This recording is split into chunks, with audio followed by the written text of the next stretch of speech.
Les gars, est-ce qu'il y a que moi qui me dit qu'il y a un truc bizarre avec Yamal? Il y a un truc qui va pas, les gars. Comment c'est possible que le mec soit aussi fort et qu'il y ait autant de signes du destin? Le mec vient de naître, t'as Lionel Messi, le plus grand joueur de tous les temps, qui te donne le bain. Là, gars, c'est vraiment Yamal sur la photo. Au début, on a cru que c'était une blague, mais c'est vraiment Yamal, vraiment Messi. Comment c'est possible? La probabilité, les frères. Ça, les gars, déjà, c'est une folie. Passation de pouvoir dès la naissance. Et je sais pas, il y a un tas d'histoires qui font que Yamal est vraiment l'enfant de la prophétie. Déjà, comme quoi il s'appelle Lamine Yamal, les gars, l'histoire, je sais pas si vous la connaissez, c'est une dinguerie. L'histoire, c'est que avant que Lamine Yamal naisse, ses deux parents étaient dans la pauvreté extrême, voilà, ils galéraient, etc. Et t'as deux personnes sorties de nulle part, une qui s'appelle Lamine, une qui s'appelle Yamal, qui les ont aidés financièrement, etc. Ils les ont soutenus pendant plusieurs années. Et du coup, pour les remercier, ils ont dit, si un jour on a un enfant, on va l'appeler Lamine Yamal, en hommage à vous deux. Et voilà les gars, c'est ce qui est arrivé. Et cet enfant en question est l'enfant de la prophétie, les frères. Donc un grand merci à Lamine et à Yamal d'avoir aidé les parents de Lamine Yamal.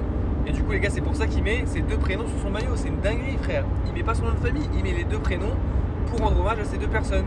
Et dites-vous, ces deux personnes là, si elles branchent la télé, elles voient Lamine Yamal, les gars, elles sont choquées, elles sont choquées pas. Parce que depuis les gars, ils ont dû leur rendre financièrement de ouf avec tout l'argent que Lamine Yamal fait, c'est une dinguerie. Donc franchement les gars, l'histoire magnifique, la photo avec Messi, la prophétie, les gars, c'est la folie ce gosse, franchement je pense qu'il n'est pas humain.